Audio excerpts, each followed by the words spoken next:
do a mic check.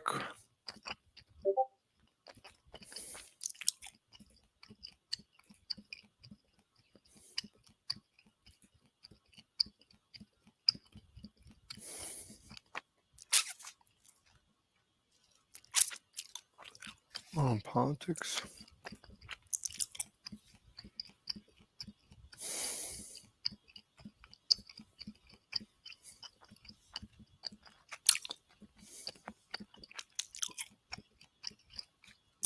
Where?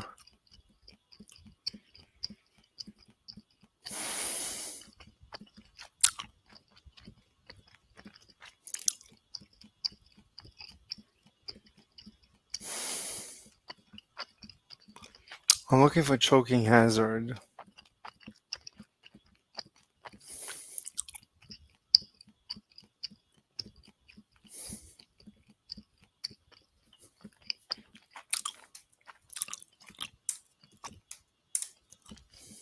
How do you look for? How do you look for someone?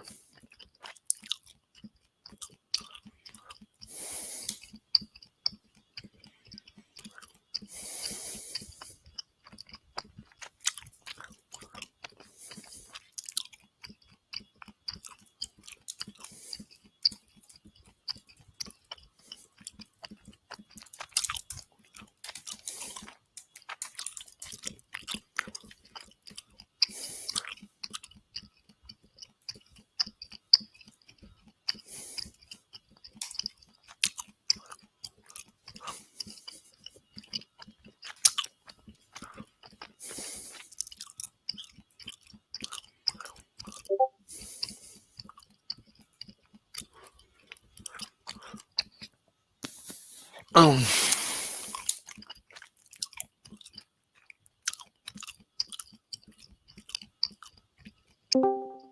Hmm. Man. Hello, Hello. Where are you? I'm on the bus. Oh, it's very quiet. Hmm? It's very Good. quiet. Yeah, that's good. It's not the bus. I will try to use the internet from here, although I have some doubts if it will work. Hmm.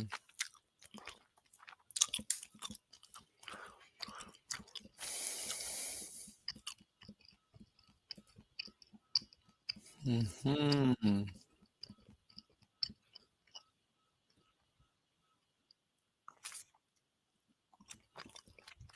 Hmm. Are you chewing gum? Oh, that's me. I'm listening to me chewing gum, and I'm wondering who's chewing gum. That's so funny.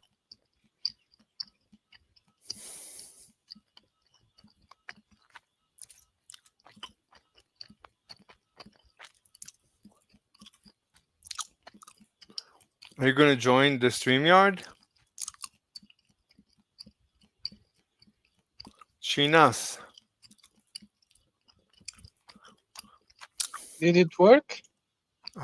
You're not in my Mhm. StreamYard. Oh wait.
So are you there? Hmm.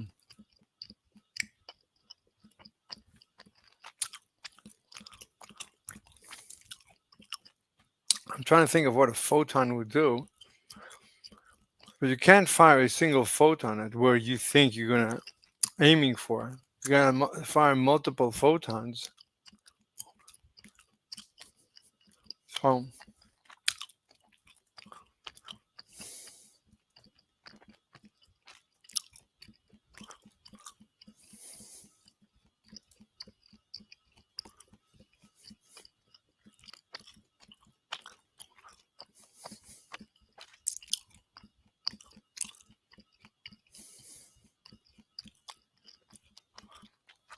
so let's create a group.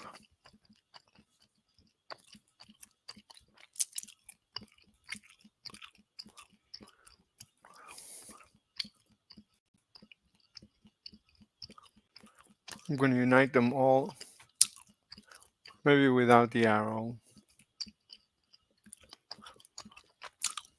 So let's, if you want to use the keyboard, it's function shift F10. No? What? What? Oh my god, you keep bouncing in and out. The internet is not going to work.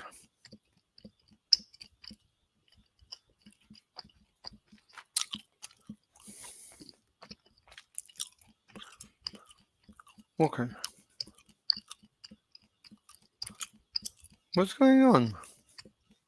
Hmm. Mm-hmm. What's up? I can. That's terrible.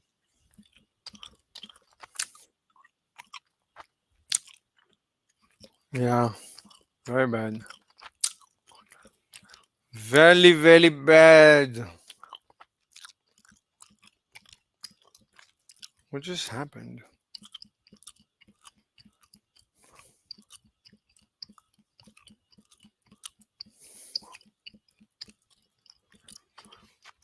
Okay, this is going to be.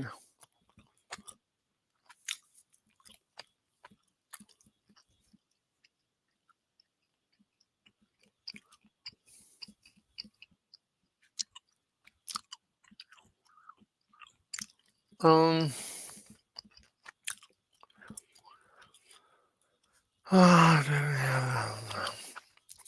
Let's talk about in quantum field theory. What is a magnet? How does a magnet?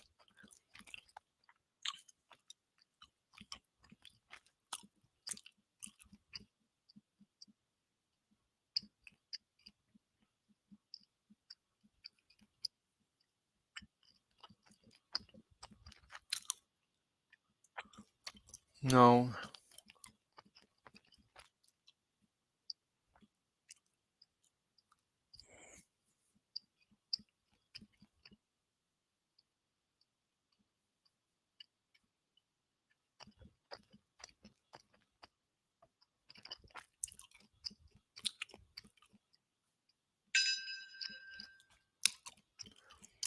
No, no. Okay, explain to me in quantum field theory how two electrons repel each other.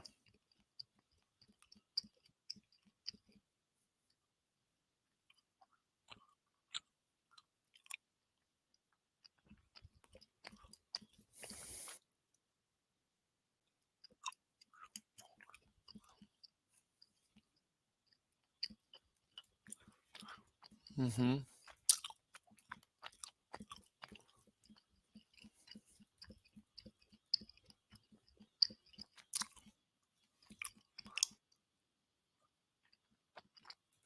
That's a good idea.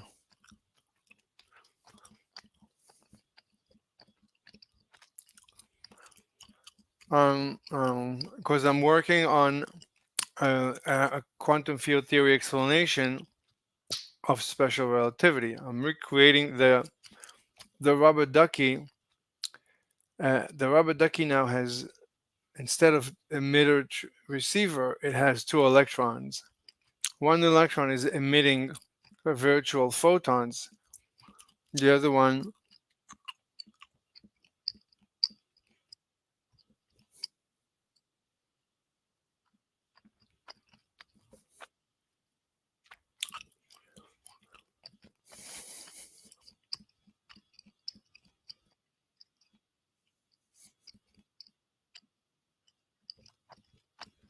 what happened?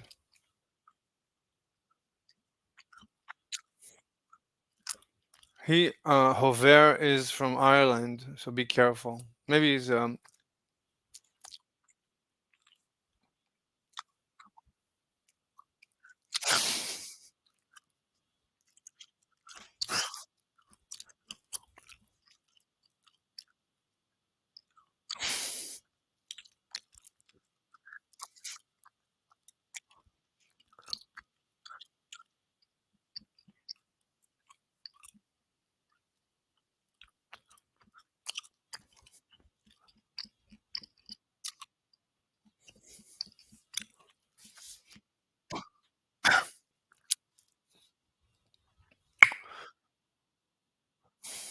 we're trying to.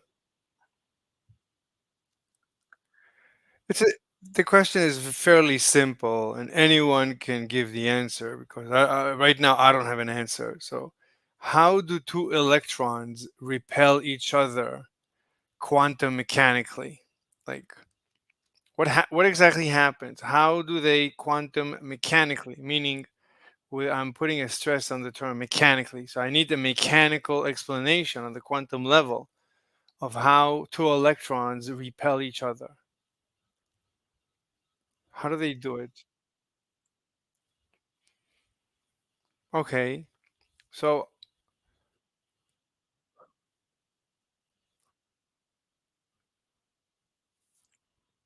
let's start by speculating because I feel that we can make some progress. Mhm.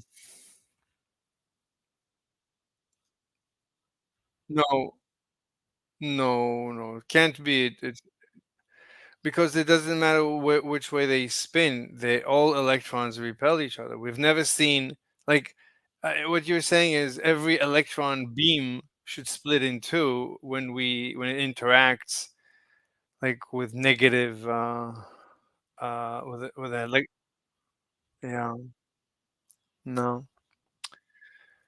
Let's switch to the blackboard, whiteboard.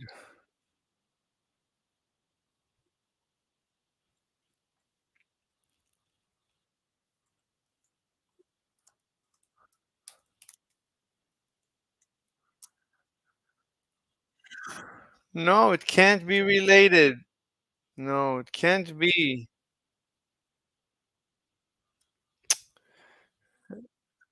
No,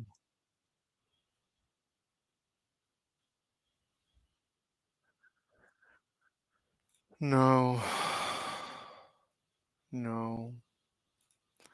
Okay, go to the blackboard, whiteboard. Yeah, the whiteboard.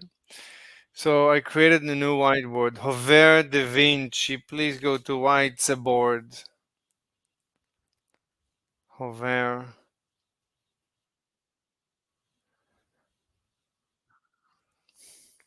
Please, please be with the class. You know how teachers say, like, please be with the class or something? And sometimes it disconnects. I mean, the whiteboard has many issues. Okay, here is Mr. Electron 1. Here is Mr. Electron 2. For some reason, they each feel a force as if something is causing them to repel from each other. Something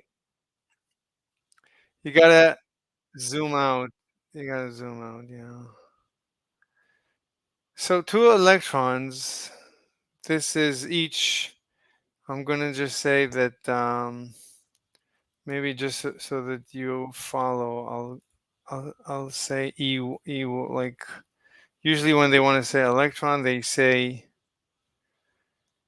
E minus E. So each one is an electron. So each electron is feeling a force. Now this is in. We know this is what?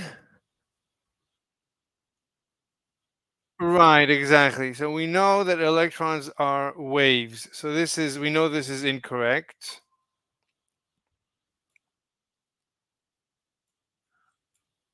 We'll come back to the protons. Like one step at a time. Like we're not, one step at a time. So what really is an electron? So I would say an electron in general is more like a disk, like a donut. An electron must be a donut. Not only is it's a donut of electric of electron. It's made out of some electron material. It's a wave. It's a wave of ether. So, by the way, Mr. Hover da Vinci, I don't know if you know, but I'm working on an ether model of the universe, of the quantum world. So that means everything is a fluid. You're now submerged in a fluid. The planet Earth is submerged in a fluid. The sun, the galaxy, all the galaxies, the entire universe is submerged in a very, very stiff fluid that we can never detect directly. Okay, Hover da Vinci, do you understand?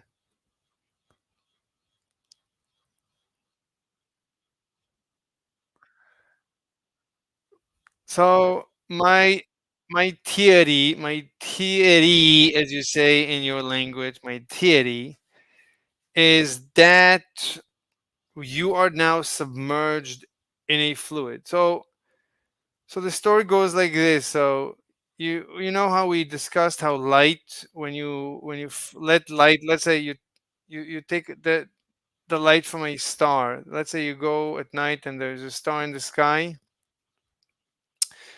and you create an experiment whereby you take two slits and you pass the light from the star through these two slits onto a photographic plate that is sensitive to light.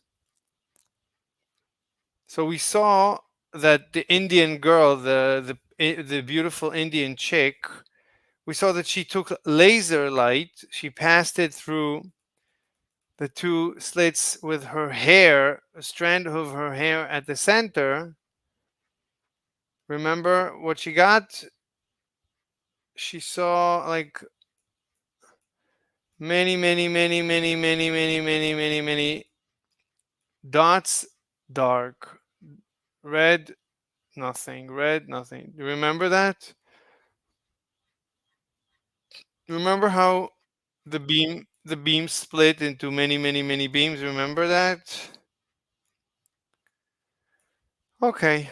So what's the explanation? What causes that? Why do so you could do the same with a star in the sky, or with a laser pointer, or with a candle. It doesn't matter what source of light you use. They've done this exactly. So how do you explain this? How do you explain this phenomenon?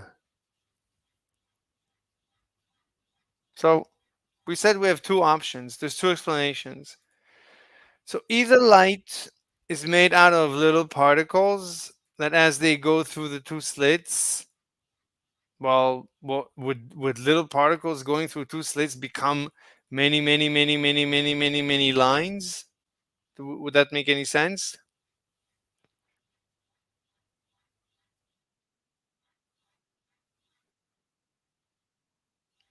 Wait, Sinus, what did you say?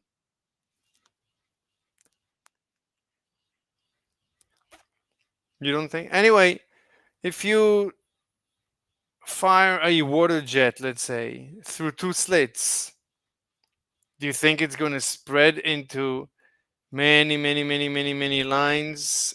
Like, basically, when she put smoke, when she filled the room. Oh, hi, Hamburger.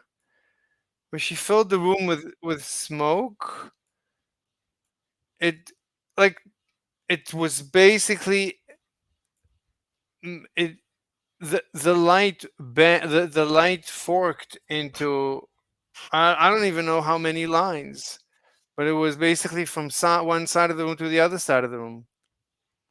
Would that make any sense? What? Right. So we have two options. So either light is made out of tiny particles. This is Newton's theory of light, that a light source sends out little particles, and but why would little particles, when they go through two slits, why would they create this crazy pattern? But that doesn't make any sense. Oh, I wasn't sharing this tab. How wonderful of me. They have to repel each other. Just how wonderful. What? What's happening? They would have to repel each other for that, but that doesn't make much sense. Yeah, it wouldn't make any sense. Well, I mean, not. I mean, repelling each other. That means they would never be as one beam. Yeah, that's why it Like, doesn't make sense. yeah, it doesn't make So it like. needs to be a wave, and that needs to be constructive Okay, interference. I mean, fine. So one option is it's particles, but if light is particles, why would it create this weird pattern that we saw last time? Hover, what do you think? I don't know. You don't know. Do you think if light was made out of little particles, would that explain how it spreads into many, many, many beams when it goes through two slits? No idea. Have you ever been able to recreate this pattern with, let's say,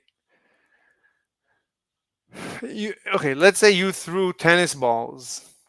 Let's say you threw tennis balls through two holes. Do you think you would get some of the tennis balls to go in one stream and another stream and another stream? Could you recreate this Probably pattern? not. No. Right. No one has ever done this. Like, usually when you throw tennis balls through two slits, so some of them, right? If you throw tennis balls through two slits at a wall behind, so some of them are going to go through this hole and basically hit this wall, this area, and some of them will go through this slit and will. So you'll get probably like two areas where most balls are hitting, but you're not going to get this pattern of infinite, just as many beams as can fit in the room. So if we think about what is light, it's not likely to be little particles. That's not likely. So what's the other explanation? What does give you? Yeah, thank you, Tina. Thank you. You're the best. So what does give you this weird shape? So we know that if you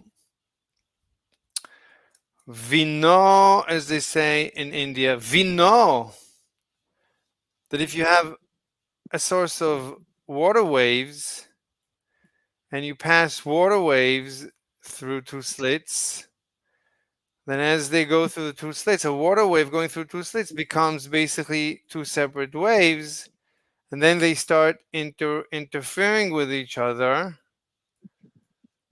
and Okay. It was an attempt. no, like this.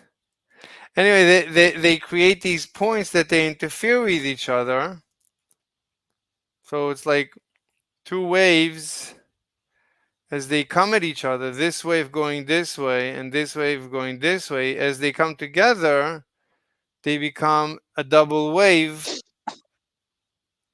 Or if a wave and an anti-wave come at each other, then they cancel each other out momentarily. So you have so you has so if so so we know with water we've seen this pattern with water waves that you get these points of interference. Are you following Hover de Vinci? Yes, I follow. Yeah. Hmm.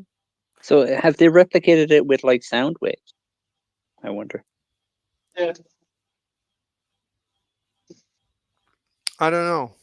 Um, You can. They should do it with sound waves. I mean, you can Get replicate like it. a It is like it's start to polarize sound waves properly. Okay. Anyway, they've replicated it with radio waves. I've seen this experiment okay. replicated with radio waves. Mm, Radio waves are just light waves in the invisible spectrum, yes. and we saw it with the laser beam. So that's light. So there's many experiments that have proven that radio waves or electromagnetic waves are waves. So there's plenty of evidence electromagnetic waves are obviously waves by their name, but also that light is a wave. Okay, so if light is a wave, like water, water is a wave through what? What is the water waving in? Like when you have a water wave, Space. what? In space. Water wave is waving in space, exactly, correct. And what is sound wave? What is that waving in? The air, like Yeah, in gas, I guess. in gas, yeah. So so in your throat, they put in like a camera in the throat, and you see that your throat has like these two membranes. I'm not going to say what it looks like. And as when you talk, you constrict these two membranes against each other and you pass air through them. You put pressure through. This is a top view. Pressure through them, and then they just flap away and towards each other really fast. That's all they do. Very similar to your lips when you go. They do this very fast. These two membranes clap again. It's basically like clapping very fast. Like when you listen to your voice, you can actually hear the clapping. It's very fast clapping, but they're just clapping against each other. It's like when you let the air out of a balloon through the schnozzle, and it goes. So it's Very the true. same. That's the same when you talk. When you say so you're just vibrating these two membranes against each other. So as you're vibrating them, you're basically creating pulses of pressure of air. It's like clapping your hands really fast. It's like when you fart, it goes for the same reason.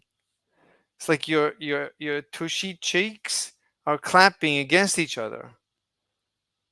I clicked on the view boards option, and there's a board called "Racism is Good."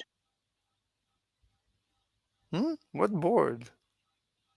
Yeah, see all the different boards. There's like basketball analogy, simulate gravity U, calc n ticks at 90 days, gravity is a fluid, fix zero cancellation. I mean, there's loads of boards. They're all in the, you click view boards. Speed of space.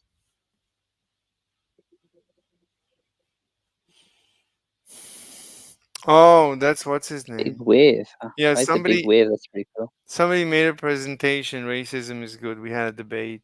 He said Oh racism yeah. is good. It was Ah, pretty bad. Pretty bad. Judas. Do you think racism is good? You asked Judas.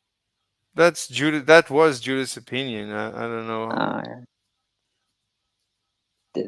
Was it any good? Like, was his argument any good? Or Not really. I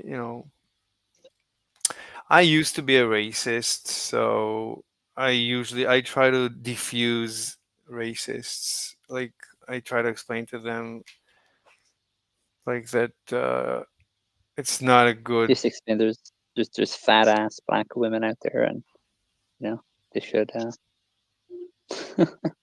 That's one appreciate good that. I mean, that's one good reason. I mean, what's the point of being a racist if you? So there was once a racist that was debating, and And his girlfriend was like fucking Latina or some shit. Like what no, was no, but this one's like Chinese? I asked him, well, Yeah.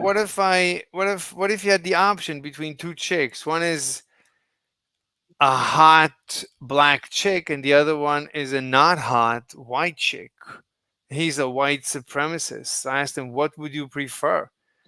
And he said, I would prefer the white, less hot chick over the super hot black chick.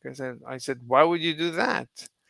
And obviously, he had no compelling reason because, He's a why? man of principle. Yeah, He's, like, oh, you know what? I'm not gonna try to convince you to change your mind. I don't care. I mean, I'll take the hot black chick any day. Like, what do I care?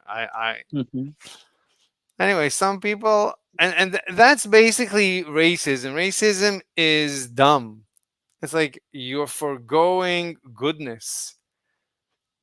So if Mhm. I'm a black person and I want to give you my business and you can become a billionaire and bang all the chicks, and you're like, no, I'm not gonna do business with black people. All right, you're dumb. Well, I can't help you. Like, I can try to explain to you why you're hurting yourself. That's all you're doing. But that's the path. Like, if you're Mhm.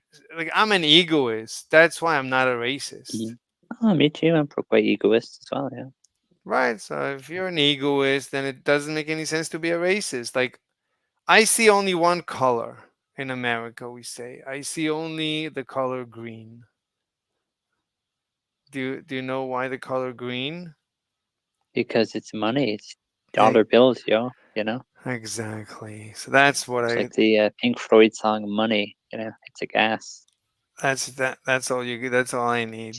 All I need is money. So, as long as you got And green, as long as you got green, Mr. Slave. what? Between Mr. Slave and I forgot the name of the Irish. Mr. Ovea Slave and Da Irish Vinci. person. That Mr. Slave and Da Vinci. And what if it was a hot white girl versus a not alien girl? What do you That's mean what I want to alien? know. What do you mean Curious. alien? Wait, alien from outer? Yes, if there were hot aliens, would you be against? I don't. Would you be like Riker from Would you be like Riker from Star Trek: The Next Generation, just banging all the alien chicks? Yeah, None of their exactly. business. I mean, Star Trek is really good in that That's respect. That a more everybody. interesting question. I mean, Captain Kirk used to bang all the hot chicks from He all did, over the galaxy. So yeah. that's like anti. That's the perfect anti-racism. It's like Yeah, I just. mean, he actually had the first interracial kiss on television, I think, on that show. Yeah, I never saw it. I only read about it. Nichelle Nichols. She was going to quit. Yeah. And she was about to quit, and before quitting she was regardless, Dr. Martin Luther King, he saw the show and he was so excited that there's a black Oh, chick, yeah. so he wanted to talk to her. And he came in to see her. She went to see him, and she was going to tell him that she's going to quit because it was very racist, and she was I don't remember, the only black. I don't know. She was having Mhm. apparently a really very bad day. So she said, I really wanted to talk to you, and he said, you know what? Just before you say that, whatever you want to say, I gotta let you know that what you're doing is so important for the African American, whatever, for the black race and for the black people, Mhm. and you're showing everyone that blacks can be in outer space, and you're educating. And then immediately he changed her mind, and she didn't tell him. And he said, "Okay, what did you want to tell me?" She said, "Oh, nothing." Anyway, so she stayed because of him. Yeah, I heard about that. Yeah, I forgot Unbel- about it till you told me. Actually, Unbelievable. If that, I mean, if that's a true story, that's that's incredible. That's like you never think like just a black chick in a show, but like there's this deep story. Anyway, let's get back to reality. It's funny how things changed. Now it's like mandatory to have Yeah, black they ruined classes. everything. Now all everything. Yeah, the woke people. Yeah. yeah. All right, let's get back to the thing we were talking about, to the thing. So the question, so if indeed, and we saw that the hot Indian chick, we saw that she used the laser beam. She passed it between she like like she put her hair at the center, and her hair split the beam in like 100 different beams, which is very reminiscent of how two slits of two slits of water end up creating an interference pattern. So it's very reminiscent, and actually it ends up being identical. And light waves and all electromagnetic waves behave exactly like all waves do. They have resonance, they have creative interference, the destructive interference, and they have everything that we know light does. Waves do, water waves, any type of waves, also light waves do. Everything. Light doesn't skip a beat, doesn't skip a single experiment. Okay. But if that's true, and I can pass either the light from a laser beam or a star through a two slits, and I get this pattern, so okay, so light must be a wave. Well, what does that mean? That means that okay, it's waving. It's like some sort of waving is going on. Something is waving, going through the two slits, and then basically we don't see the waves. We just see the destructive interference. But then the question is asked: well, if light is waving, then it must be waving through something. The only thing basically we know things can wave through, well, it's either a solid or a liquid or a gas.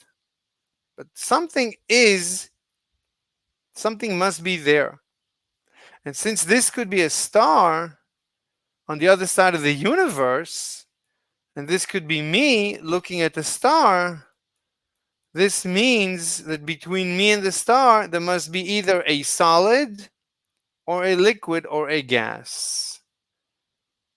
What's your opinion about all that, Hover Givincha? Yeah, I mean, it must be going through one of those three, right? Like, All right, very good. Very good, very good. So the ancients, they called this, they said there must be a liquid. They came to the conclusion that it's a liquid. I don't know why. Could be a solid. Einstein would say it's a solid. He said it's a solid. Uh, who said it's a fluid? I don't know. Maxwell? I don't know. Anyway, it could be a solid. I mean, as far as I'm concerned, could it be a solid? We'll see that it cannot be a solid, but it doesn't really matter. The point is that let's assume it's a fluid. I don't care. It doesn't matter. Fluid, solid, doesn't matter. So an electron, which is one second. Gamma no hag. Hi. Okay. And so what's an electron? So an electron, right? So we know that there's tiny, tiny, tiny atoms, much tinier than this dot. But an atom is like it's whatever it is, it's got electrons in it. Or when you touch a doorknob in the winter and you see a spark, those are electrons going, I think, from the doorknob into your body into the ground or something. But those are electrons. And you saw last night the starship, and was glowing. Those are free electrons. That's called plasma. So as the starship moves through the air, it basically rubs the electrons off the air atoms, and these electrons just zoom past it as the ship is falling really, really fast. Wait, is that a starship or is that just a regular ship? The booster, no, we didn't see the booster with any free electrons. We saw the starship glowing. Starship, as it was re-entering, remember, at maximum speed at 26,000, we saw it glowing. Remember, it was glowing at 26,000 kilometers an Mhm. hour at 100 kilometers altitude. Yeah, So, yeah. so what is that glow? So that glow, those are electrons. That's the same as what do you call it? When you have a storm, lightning. Right? What is lightning? What do you know? What lightning is? What is it? It's the same as a spark, right? When you touch a doorknob, right? You touch it. It's electricity. Yeah. Yeah, exactly. And you feel the electricity. So what is electricity? What is that? So Like electrons? exactly. That's the theory. The theory, like we have experiments in which we were able to create these sparks in a vacuum tube when we put a plate and we connected the plate to the positive side of a battery, the doorknob to the negative side, and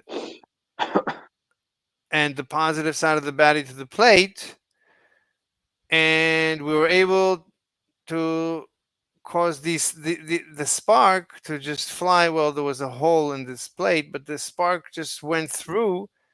Like we were able to, like when you have really very high voltage, super high voltage, so basically you get a beam going through, and that's an electron beam.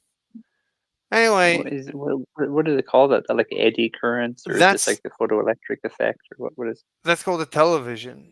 This is a cathode Oh, ray tube. That's exactly how oh, sorry. Yeah, yeah. television. So they use the electron, and this is a phosphorus plate, and they use Mm. 4 magnets to control this beam, and the beam travels on the, like, in lines, and wherever it hits, it changes its voltage, and it touches the RGB colors, and it creates different colors, and that's the image, and it goes through again, again, again, 60 times per second or something. Mm-hmm. And that's a television. So we know, and that's just an Mm. electron beam. So So are those TVs like dangerous? You know, like if they're not working properly, if they're like cracked or broken, and you turn them on, like are they? no, no, electrons Are are there this? electrons are harmless. Okay. Not like radiation coming from the television or some shit, right? Like, The electron radiation, it's not, it's electrons. It's fine. Like you, ah, cool. I mean, this is a vacuum. So when it goes into the air, it stops immediately. The air itself Mm-hmm. interacts with the electrons. I mean, yeah. Cool. Like you could use, I think maybe, it, I don't remember. It is possible to create X-rays using the same method. You can create super high energy photons. You can convert. I don't remember. It is possible to convert these electrons. They interact with a metal plate. I think heavy metal, like I don't remember, mercury. If they hit mercury or silver, I don't remember. They need to hit, like the electrons need to hit like something really heavy, and then these photons that come out are very high energy, and these are X-rays or Röntgen, also they're known. Very high energy, high frequency, not visible. And then they go through. They're tiny, tiny, tiny. They can go through your flesh, but not through your bones. And if you put a phosphorus plate behind, you can see, you can see through through your skin, through your meat, and but not through the bone. So that's the X-ray. Anyway, this is known physics. This is old. This is like a 100+ year old physics around. Anyway, but each one of these particles over here, right, these are tiny particles. They've been able to separate them into tiny, tiny, tiny particles, and they measured each one of them, and they came to the conclusion that each one has some electric potential. Like I don't remember how much. Each one is like a tiny. It has a tiny electric. It's a tiny, not a battery. Yeah, a little, tiny little. You could say a battery. Not a battery, because a battery you need also the positive, and that's not. There's no positive. But anyway, like if you have many of them, then you could say that's a battery. If you're able to store many of them and then transfer them through a resistor or something, or through a lamp, yeah, you have a battery. Anyway, so they know what these guys are. That's very nice. But what does each one look like? So we know that each one of these is actually a wave. So we know that when we sent each one of these guys, electron, through the same double slit, it creates the same pattern. Did you know that? No. Yeah, this is not well known, but this is true. The two slits need to be tiny, tiny, tiny, tiny, tiny. So they can't use slits. They actually use a crystal that is made out of, a crystal that has inside lines that are separated by a very, very, thin separation. So they threw electrons through this separation, and they got them to split just like light. And this was predicted. They made a prediction. There was a guy, his name was de Broglie. He was French. He was a prince, and he, in his thesis, in his PhD thesis, he theorized, he predicted, he prophesied that if you throw an electron through a double slit, a very tiny double slit, you'll get the same constructive destructive interference pattern. And they tested it, and it was correct, and everybody was delighted. Yeah. But if this guy is so what does that mean? I mean, we said light must be a wave waving through the ether. Then what does it mean about an electron, right? An electron, this is a vacuum. This is called a cathode ray tube. It's in vacuum. So this beam goes through a vacuum. So it doesn't need to go through anything. That means electrons can travel through a vacuum, but they can also go through a double slit and interfere, create an interference pattern. So what does that mean about the electrons? They must have some kind of wave properties, I'd imagine. Right. Like a wave or some kind, or Like a wave of some kind. But that's really weird because we can see when they travel, they look like a beam. When you see a spark it looks like particles.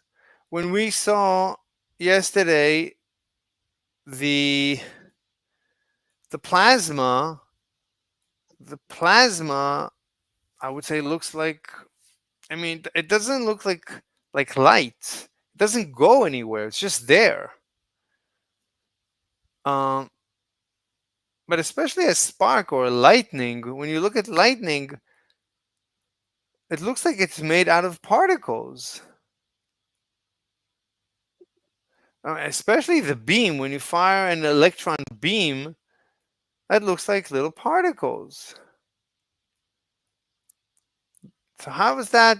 It flies like a particle, but if it goes through a double slit, it creates an interference pattern. How could that be? How is that? How do you explain that? Try to say that again. It's like really weird.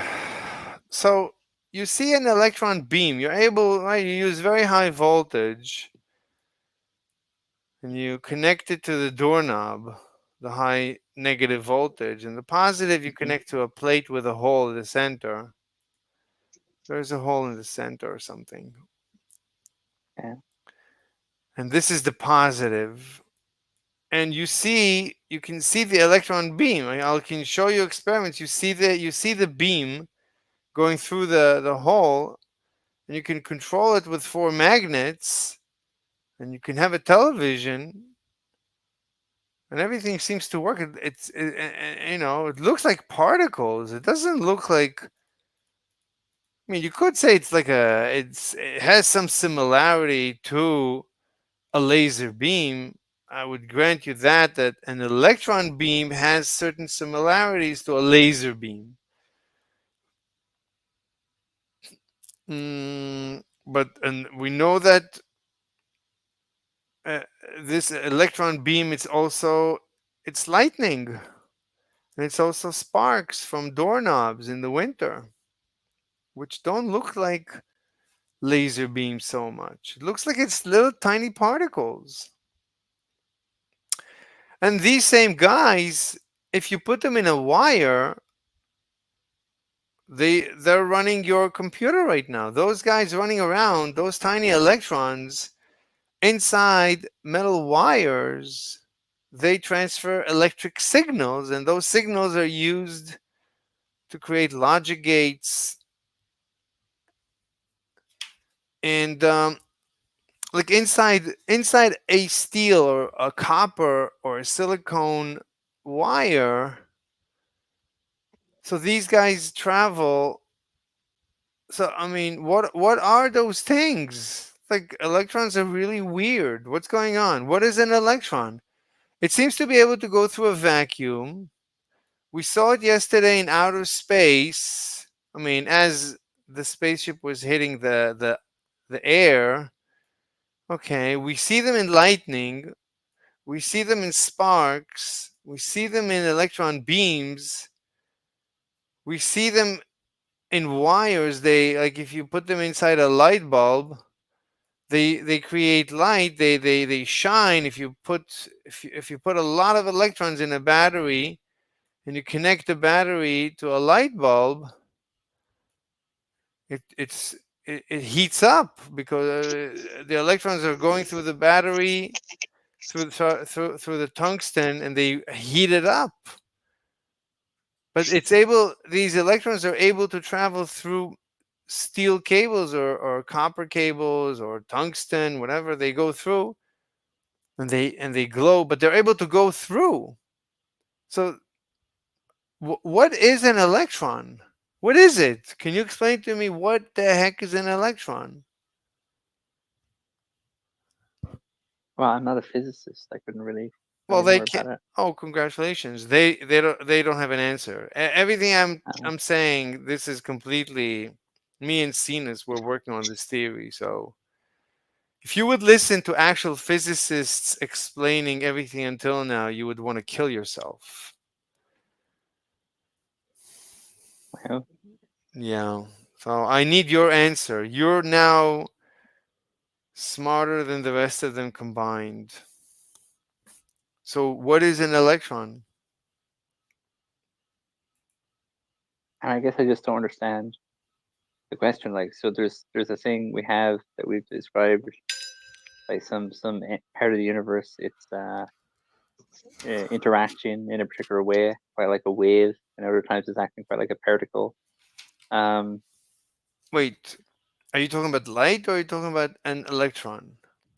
They said an electron. You said they did the double slit experiment and it responded in the same way, didn't it? Yeah, as far as I And know. in the TV, it reacted like a particle, maybe.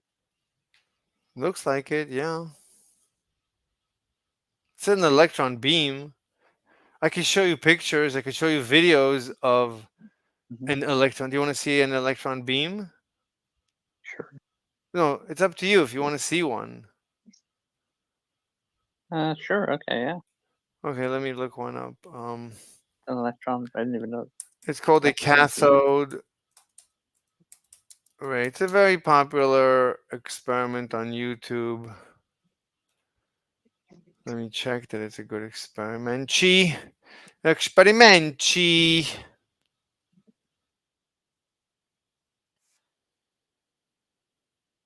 So, what do you think an electron is? What? What do you think an electron is? What is an electron? Electron. Let me just put. Are you watching my stream? Yeah. Where's your stream? Where is It's on my YouTube. stream? It's on the YouTube. Let me give you my stream. Do you want the stream yard? I'll give you my stream. Here's my stream. Let me look at the YouTube. Here's my stream on YouTube. And I'll play the video.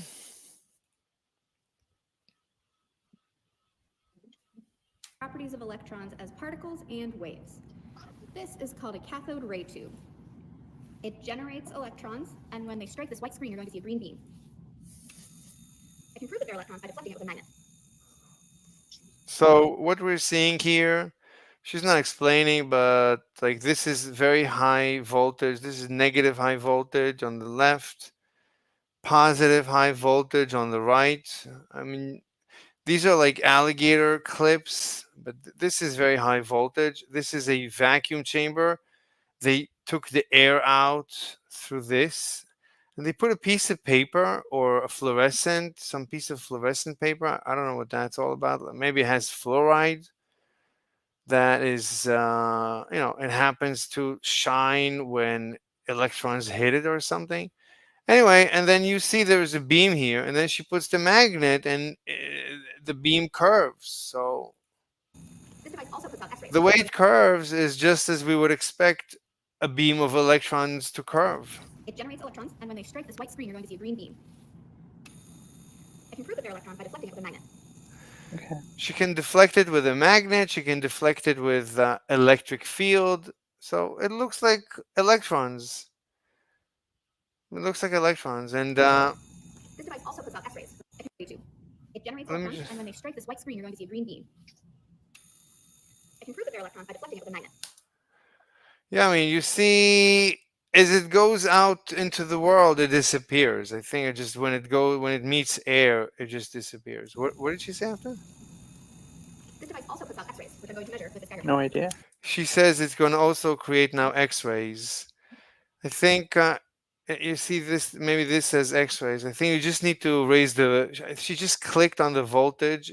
She's just raising the voltage, I think, and now it's going to give us X-rays. I think maybe is. I don't know. Let's see. Oh, Next, we're going to examine electrons as particles. This is a pinwheel device. now she's going to prove electrons are particles. No, they're okay. Fine. Power source. The electrons strike the paddles, lighting them up and also making them spin. Let's So again, I think red is positive and black is negative. So basically, the electrons are moving from left to right, and as they're moving, they're swinging, they're spinning around this this spinner. see if this one puts out X-rays. And you can see the plasma, which are all the free electrons, as they're bouncing against these metallic metal windmill. They bounce around. They don't leave the vacuum. You see, it's a vacuum because it's been evacuated through the bottom. And I think at the end, after a while, they go to to the positive side, and they go around and around and around. Yes, yes, it does. So this is the proof that electrons are particles. It's a proof. It doesn't mean they are. It's evidence, pro and con. So we need to rethink everything. That's the evidence that I submit to court. So what do you think Okay. is an electron? I don't know. Yeah, nobody knows. Nobody knows. So I think, tell you what I think. Well, we know from the double slit that it behaves like a wave. So my theory, me and Chinas, we're working on it's a work in progress theory. We're writing academic papers, papeles we call them in the Portuguese. Papeles. We're writing papeles. So we have a theory, the theory, as you say. So the theory is that the universe is filled with a fluid. We call it the ether.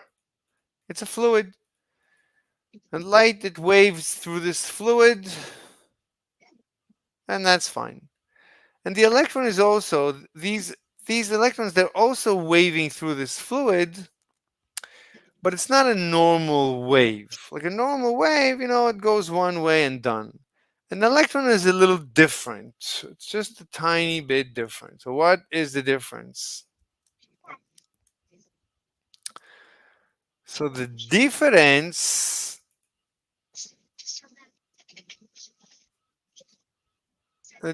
is that an electron. So what is light? So light. There's actually experiments that show the same about light. I could do the same experiment, by the way, with light. So what if I showed you that I can reproduce much of this experiment that we just showed? I could show it with light. Next, we're going to look at the property. Light also does things that we would call it a particle. Like, for example, I think we can use light to create this effect. Let's do now the same with light. So let me look up the windmill with light. So a light windmill. Let's see if there's light windmills. No, there's just windmills. It's called a light sail. Let me find a light sail. Hover Da Vinci, do you want to talk about something else? Are you tired of talking about this? Sorry, I was just distracted because I got a message and I just responded to someone. That's No, all but it I is. don't want to kill you. I don't want you to be dead because we're only talking about the physics. So No, you're fine. You're fine. I just Oh, responded to fine. a message there. Okay. It's So good. I slept for a while. oh, that's good. So you're using me as ASMR. That's always good. Exactly. Most people I sometimes use your streams as SMR. I know it's a lot of people. Maybe I should start doing that. No, it's like the best is when people are trying. At least to me. Okay, so let's I had try. this teacher in college that he only is like old guy, so he only wanted classes at 9 a.m.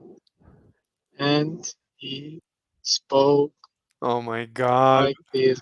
Oh my god. Slow. If he's- Everything oh my very god. low. Very So he basically clicked the button and Yes.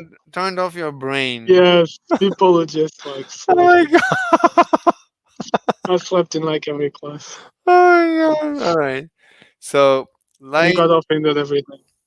Oh my god.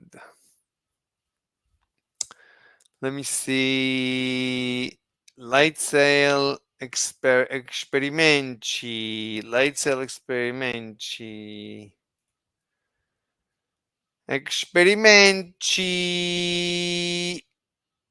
There's like a desktop toy of a light sail desktop. But we didn't see the explanation by quantum field theory for why electrons repel each other.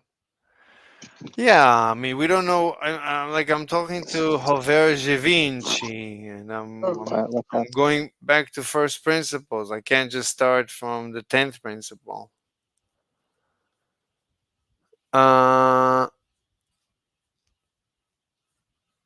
You could say that.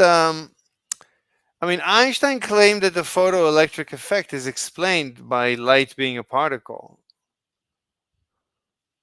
We could try. You can explain that with the waves. I know, but I'm just saying that's how he got the Nobel Prize, because he explained the photoelectric effect as a particle, and everybody said you're crazy. That doesn't make any sense. But he was proven correct. All the predictions he made, everybody said, "Ah, light is a particle. Einstein is the greatest." And that's how Einstein became the worst person ever. And that's how I became the worst person ever. Okay, let's see. Light sail desktop. Oh, I wrote desk lop. And like, what is a desk lop? It's like a cyclops. There's no light sail. Let's say light sail toy. I've seen light sail toys. Oh my god, there's no light sail toys. Well, my life is not worth anything without a light sail toy. The principle of relativity.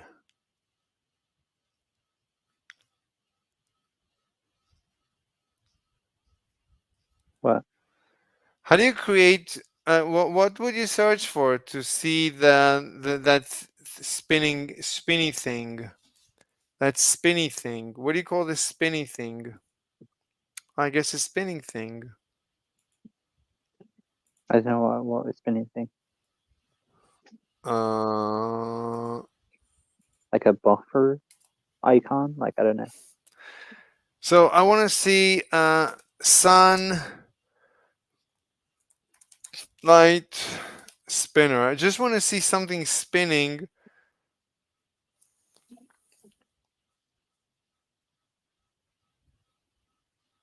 Because of the sun.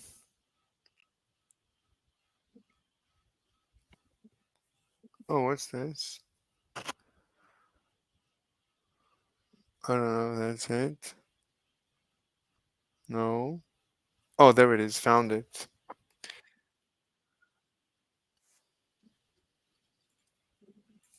Got you. Gotcha now, bitch. Okay. Watch this. Watch my general. Are you in general? Yeah, sure. Oh, you can watch it in my stream. Shut up. So on my stream, you see this thing spinning?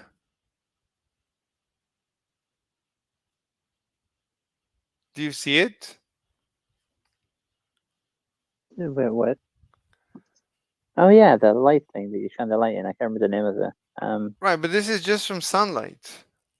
Yeah, it's just some sunlight. Yeah. Right, you can see it's just. Perpetual energy right there. You know. Oh my god! Shut up! Why is it thinking? Where's the volume? Oh, there it is. It moved. Wait, what just A happened? radiometer. Is that the name of that? I didn't know the name of it. Oh, spaghetti! Spaghetti! Look, spaghetti! Spaghetti! Do you believe Spaghetti. light is also a particle? Did you know that? Spaghetti doesn't talk usually. Anyway, so I just wanted to show in this experimenti. I mean, how does this work? I mean, it's just a piece of plastic that sits on top of a needle with these 4 light sails, nothing else. Like basically 4 aluminum foil pieces connected by nothing but a piece of plastic, and that plastic, transparent plastic, is sitting on a nail, and that's all it is. And inside there's probably it's a vacuum chamber, so there's no air resistance. And one side is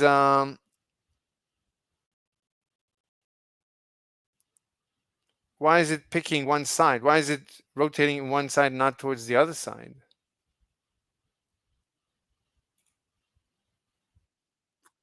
Shut up. Wait, why is it rotating towards one side, not the other? Okay, this is called Wait, what is rotating? the spinner. It's rotating towards one side, but not the other. This is probably slow motion because we saw it was spinning fast. What's causing the spinning in one direction, not the other? This is symmetric. I'm not seeing it. In oh, I'm sorry. Here.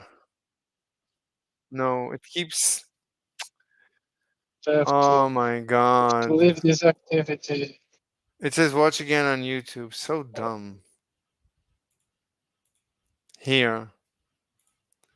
You see it? You see Where it did you put it? in general. Just watch my YouTube stream. Okay. Oh, Problem is I'm on the phone, so I need to like. oh. No, it probably works. Yeah, you should be able to continue Yeah. talking as you're watching my stream. There should be Go no. to your YouTube stream. Yeah, you're just gonna have to turn the volume off. Oh, the Cook's radiometer. Yeah. Why is it rotating? Like because of symmetric considerations, it shouldn't rotate. Why is it rotating? No, because one side is white and the other side is black. Notice that. And then black and white repel each other, you know. So the light is going. This is an interesting phenomenon that nobody can really explain very well. But it seems to depend on the light frequency. It seems to depend on the pressure inside the ink. So it probably has to do with the air. Oh, there's no air. It's probably a And vacuum inside. no, it's not a total vacuum. You need like the right amount of vacuum to get the maximum speed, so to speak. You know, like you need the right amount of pressure. You need a bit of air. If it's a total vacuum, it doesn't work. Let me And find. it depends also on the light intensity a bit, but it depends more on the frequency. So it's probably has to do with some like very light excitation of certain pockets of air that in certain conditions of pressure creates like a vortex. Yeah, it's quite interesting, and it's also it also depends on temperature.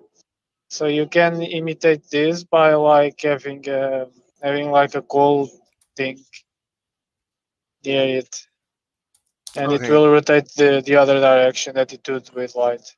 Okay, let's watch the explanation. So because it loses, I don't Crookes think there's any radio- official explanation. Well, Because it loses radiation to the let's- cold thing. Let's hear So it's somebody. and it loses more radiation in the Let's black ones. Okay, but I have to make a call now. Okay, bye. See you soon. If you've been to the gift shop at a science museum, you've probably seen one of these. This is a Crookes radiometer, and it works like this. If we shine light on it, the radiometer starts to spin, and the brighter the light, the quicker it spins. But what actually makes it spin? You might be tempted to think that it has something to do with the photons themselves. So the photons that are emitted by the light bulb hit the radiometer, and it's actually the momentum of the photons that cause it to spin. However, look more closely. As you can see, it's actually the black face that's trailing, meaning that there's more force on the black face than there is on the white face of the radiometer vanes. Now, if we think about the photons coming out of here, they would actually be reflected off the white sides and absorbed on the black sides. So that would mean that they're actually delivering more force to the white faces, and it would cause it to spin the other way. So the explanation that light pressure causes this radiometer to spin is actually completely wrong. It would spin the other way if it were true. Now, there is such a thing as light pressure. It's a very, very small effect. Something like a 50-watt laser produces maybe about 17 micrograms force of on a vane like this. And the amount of force that's being generated inside there is actually much higher that causes it to spin. So there must be some other explanation for its movement. So let's try something else. I've let the radiometer come to rest by itself, and I'm going to spray some of this on it. This is a canned air duster, which is actually a refrigerant. And what I'm going to do is tip it upside down and spray some of the refrigerant on the glass envelope of the radiometer.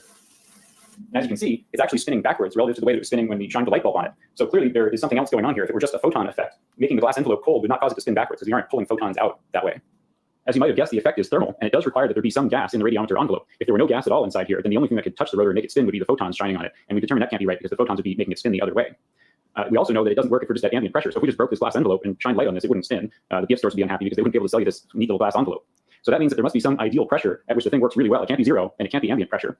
So I've set up my vacuum chamber here with a vacuum gauge, and the radiometer actually broke one of these open and took the rotor out and set it up on a pin inside there. And I have a tachometer set up so we can measure how fast the radiometer is spinning. And we can also adjust the pressure in the chamber to figure out what the ideal pressure is to get it to spin the fastest. And this will give us another clue as to the mechanism that actually makes it spin. This vacuum chamber has two vacuum pumps, a mechanical pump and a turbomolecular pump to bring the pressures down to very low levels. Both vacuum pumps are now running, and I've pulled out as much air as I can from the chamber. So now I'm going to turn on this directional spotlight. And as you can see, nothing's happening. The rotor is not spinning. And you might be saying, well, it's just because the light level isn't high enough. But from previously playing with this, I know that this level of light is more than enough to make it spin. The fact is that there's just so few gas molecules in the vacuum chamber that we don't get this thermal effect, and there's nothing to make the rotor spin. Now I'm going to raise the chamber pressure slowly by opening an electronic valve. As you can see, it's now spinning. I can measure the exact rotational speed with the optical tachometer that's inside the vacuum. Now I'm going to raise the chamber pressure slowly by opening an electronic valve. As you can see, it's now spinning. I can measure the exact rotational speed with the optical tachometer that's inside the vacuum chamber and get the readout from the oscilloscope here. And also the voltage listed here is the vacuum level, and it's also displayed on this panel. This voltage just corresponds to a vacuum level that's based on the output of this specific sensor. And what I'm going to do is take a bunch of data, raise the chamber pressure slowly, and then record the speed that I get for each pressure.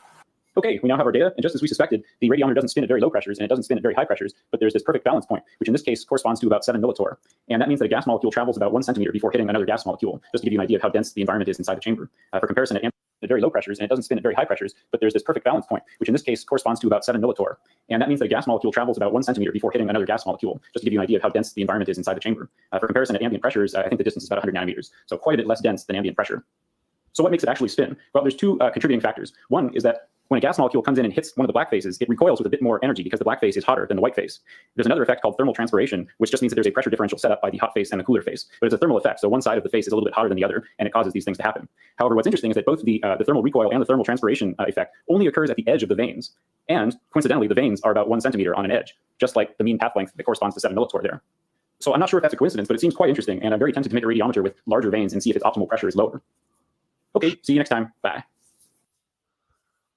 Okay, so his theory inconclusive. Are you there? Over? Is anybody here? Oh. Oh my god, everybody's gone. Oh, Hamburger, you here?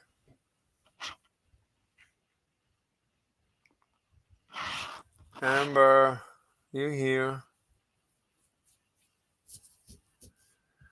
All right, all right. 1, 2, 3, 4. Oh.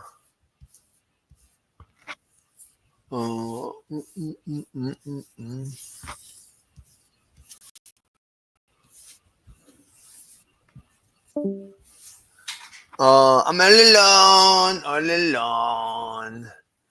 I'm so lonely. One second, let me take off my headphones. Let's play something in the background. No?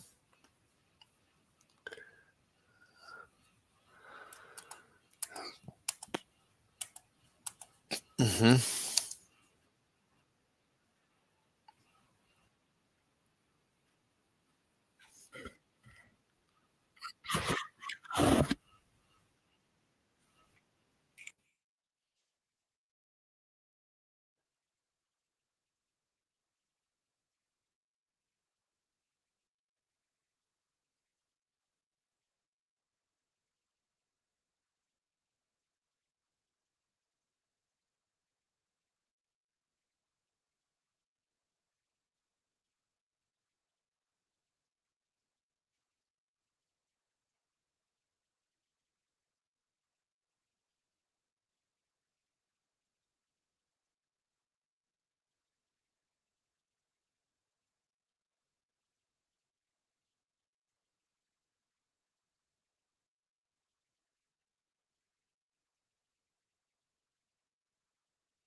And what he's done, there's a big pad, a big animal pad nearby, and he's cut off with his cutting claws this big ball, and that's what he's going to present to a female. So a whole lot of dung beetles come in. They make these balls. Then in the species I'm talking about, they put it on their back and sort of parade around with it. Meanwhile, the females are around the outside, and they're watching all this go on. And what males do they choose? Ones with the biggest balls. So she wants resources, and that's her resource. Now, the most extreme case of this is in praying mantises. So praying mantises are beautiful animals, as you may know. Here's one of them, but they're very solitary. They have to actually catch insects. They sit on the ends of branches and with these claws, and they wait for an insect to fly by, and then they grab it and eat it. It's not an easy way to make your living. So they're poised, they're very quiet, and they want to capture meat. They have just a few milliseconds, something buzzing by. Now a male comes up and wants to mate with this female, but she's ready to eat. So he's got the problem of approaching her and not getting eaten. And in evolution, they sometimes get eaten, and that has led to a very interesting form of reproductive strategy. That what you see is that the male will come on, and you can see that's the male on top. Look how much smaller he is than the female. Many species, the male is bigger, but he's smaller. And that's a sign that the males are not fighting with each other. We'll see later that if the male is bigger, that means almost always means they're fighting. But she's big because he only has to make sperm, she has to make eggs. Notice he has his head still on, she has her head on. That's the way it starts, and you think that something normal is going to take place. But in actual fact, she reaches around, grabs him, she's bigger and stronger than him, pulls him off, and starts eating his head. And what then happens is she allows him to go back, but now you can see she's still got her head. There's no head there. And the way the insect nervous system is put out, all the circuits to coordinate the copulation are down here. And what the head actually does is inhibit that. Unless it goes and says, well, most situations, no, this isn't right to start copulating, but only in the very special situation where it's a female. When she eats off his head, that releases those circuits from inhibition, and he copulates her to completion. Now, and then when he's done, she can eat the rest of him. Now, what's really interesting is he doesn't object. He doesn't try to get away. What's going on? The key thing is that this is a sparse species. How many of you have seen a praying mantis? How many of you have seen a lot of praying mantises? Yeah, one person, you must study them or something. They're not easy to find. There's not many of them. So if a male is lucky enough to find a female and get in this situation, then he's in heaven. And it's unlikely if he leaves her, he's going to find another one. That's just an unlikely event. So how does he maximize his reproduction? Well, in my one chance, I've got to have that female produce as many eggs with my genes in it. So he wants her to produce a lot of big, very healthy eggs. And so his body is the food for her, including a lot of protein, so that she can make a whole lot of eggs. In evolution, it's worked out that males who sacrifice their bodies to this have more offspring than males who don't. So you see the evolution from him being prey just because he's prey food being an actual part of the whole sexual situation. So the next time someone tells you that evolution is the survival of the fittest, what are you going to tell them? Survival has nothing to do with the price of cheese. That's only one of the ways. Okay, now, the next strategy of females, the first is to get resources. The second strategy is for females to try to find the male with the best genes, and so that her offspring have good genes and are very successful. So there's a whole lot of aspects to this, and one is she has to be able to control which male is fertilizing her genes. So the more separated the male and the female, when you spew out into the ocean eggs and sperms, there's no control whatsoever. The closer that you come, the male and the female come to each other, the more control that the female has. And one of the interesting ways of looking at this is internal fertilization, as in humans. It is, among other things, a strategy for female control. So internal fertilization and internal growth of the fetus has a lot of advantages. It protects the fetus. The fetus allows the mother to provide nutrition and waste removal continuously, etc. But there's also this aspect of female control strategy. Generally, if a female won't allow a mating, it doesn't happen. If the female doesn't allow it, then rape has to happen. We'll talk about rape later. In humans, as you know, females have a vulva, and that's the Latin word for valve. She can open it, she can close it, and that's the whole idea. So if the female wants to mate, she gets excited and she lubricates. And the purpose of lubrication is to ease penetration and ease the sexual act. Behavioral, she's also aside from lubrication, she's receptive, she assumes the proper posture, and everything goes just fine.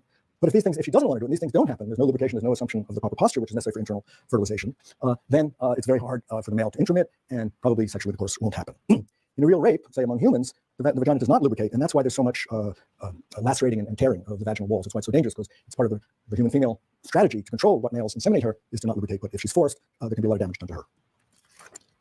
So how does a female know which male has the best genes, which male to allow to inseminate her?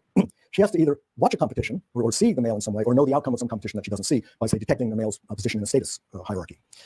So in some birds, like flamingos, there's a beautiful movie of flamingos doing this, which I don't have time to show. There can be 100 or so males can gather together and start dancing. It's what's called a lek, and many of you may have heard of it or seen on National Geographic movies. The males dance back and forth, back and forth. They show their coordination. They show how perfect their feathers are. They show their stamina, because they're doing this for quite a long time. And again, the females stand around on the outside and try to notice a male who's a good dancer, good, long, strong, well-coordinated dancer. And then she chooses him and goes off and mates. And by choosing these males that are not kicking around, she presumes that she's getting a male with good genes. Another way that the females get to choose a good male is by choosing males in species where males fight as part of male strategy. Then the females choose the winners. That males may fight and then you set up a dominance hierarchy, but there's nothing says that the female has to choose the top dog. Maybe she wants to choose a middle dog or a bottom dog. But in general, in species, females choose the top dog. They know the result of, for a variety of ways, the dominance fights, and the female then chooses the top dog. And in the male fights, the winner gets the female, and maybe gets a whole harem of females, and the loser may get absolutely nothing. Well, the females are very happy to join the winner's harem. Why is that? Because once that starts in a species, that means that male has some genes which allow him to win these fights. He's big, he's strong, he's vicious, he has sharp teeth, he's a violent character, and therefore he is successful in these battles. And the female wants her young to also, being in this evolutionary sense of if she does that, she passes on her genes, the female wants her offspring to have these characteristics of being able to win a fight, i.e. of being very violent. So she will choose the most violent male, the winner of these battles, to father her children, because then the odds are that they will also become these big, strong, violent males. And so what happens in this case is in evolution, males may start fighting, and once the females select the fighters, then both male and female reproductive strategy colludes in increasing the violence a little bit in every generation. And so it's varying the male and female violence colluding in male-on-male violence. Okay, what else does evolution do? Well, if the males are fighting each other and reproductive success depends on winning these fights, then males will tend to get larger. And you get a large male, humans, chimpanzees, males larger than the female, and that helps them in the fights. But it also opens up a second strategy for reproductive success. I'll see if we have time. A second strategy for reproductive success, and that is that the male is now bigger than the female, and he can start coercing the female. So he may not have to fight the males; he can just fight with, and coerce this smaller female. And then guess what happens? If that gets into a species, that the males start coercing the females, what is an evolutionarily wise female to do? She chooses a male who's most successful at coercing females, because again, her children will then inherit those genes, which will allow them to successfully coerce females and get more reproduction, have more offspring. So again, we see that not only are male and female reproductive strategies cooperating in an increase in male-on-male violence, they also cooperate in an increase in male-on-female violence. It's really quite an interesting way of looking at things, and starts to explain some of this violence that we see in human interactions. Now, we belong to the great ape line of evolution, and it seems that our line of evolution seems to specialize in male and female violence. And consider rape. So a lot of political correctness about use of the word rape, but I'm going to do it in the straight biological sense, as rape is the coercion of an unwilling female into intercourse. Outside of mammals, there are only very few species where rape occurs. Scorpion flies are one of the best known examples. Normal sex occurs when a male offers a female a dead insect or other food mass. She's getting resources from him. After she accepts, she allows copulation to proceed, and it goes smoothly. Sometimes, however, sex happens in quite a different way. A male without an offering can ambush the female, and she clearly is trying to escape, and the whole time he's got genital claspers to try to grab onto her, and she's trying to get away and push him away, fly away. And in your reading, there's a description of this rape of scorpion flies, so I don't have to go further with it. In vertebrates, rapes occur in several species of ducks, and in mammals, there are only 3 species where rape is routine: elephant seals, orangutans, and humans.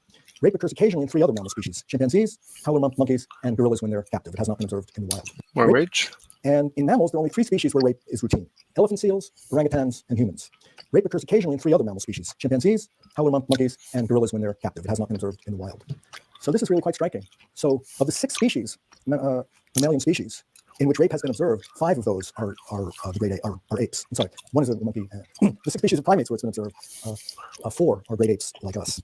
So those statistics are way out of the range of chance. There's something special about ape evolution that has led to this emphasis on a violent relationship between males and females. And most likely, it is the extreme unavailability of eggs. So it's an extremely rare, in the great apes, it's extremely rare to find a female who has an egg ready to be fertilized. Why? Well, first, primates take many years to become sexually mature. In chimps and humans, it's around 12 to 13 years before a female can ovulate an egg.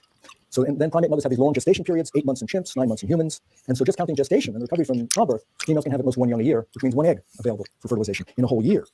But then the females lactate, and you probably know about lactational amenorrhea, that when a female is lactating, the baby is sucking on the nipple, hormones are released, and the female does not lactate, does not ovulate again. The average for chimpanzees is about another 4 years in which the female breastfeeds the infant, and so she doesn't come into fertility again. And then they sometimes stay with their even longer time. So the average birth interval for chimpanzees is 5.5 years. That means for any female, there's 1 egg every 5.5 years ready to be fertilized. That's Jane Goodall's number. The Japanese group says it's 6 years. For orangutans, it's 8 years. And gorilla females have a baby about once every 10 years. So this is an extreme birth of eggs to get fertilized. So a chimp community, there's say 40, 45 to 55 individuals, something like that. Maybe 10 or 12 is a big community. 10 or 12 sexually mature males, about the same number of females, non-mature males and females. And of those, then, given the very long period, there's probably going to be 1 or 2 females in that whole year who are going to be fertile, unless there's community to get fertilized. So these males spend the whole year, in terms of their reproductive evolution, spend the whole year setting themselves up to have to inseminate that 1 egg that's available in that whole year. You can imagine there's going to be a huge amount of competition, a huge amount of violence among males. And as we've seen, that male-male violence then spills over to male-female violence. Within this group, we belong to an order called primates, as you know, and within this group, monkeys are fairly distant relatives, but the rest of the great apes are fairly close. And you can see a lot of similarities. There's some jokes about the singles bar. Even in biology, there's some sense of humor still left. Now, this is another professor at Yale, and I always ask students, you got too many advisees, so I ask them, would you rather go to this guy? And he looks very fatherly and kind and everything.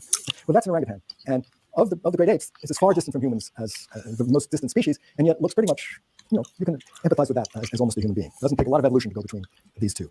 There are 5 species of great apes. Oh, that's a young guy.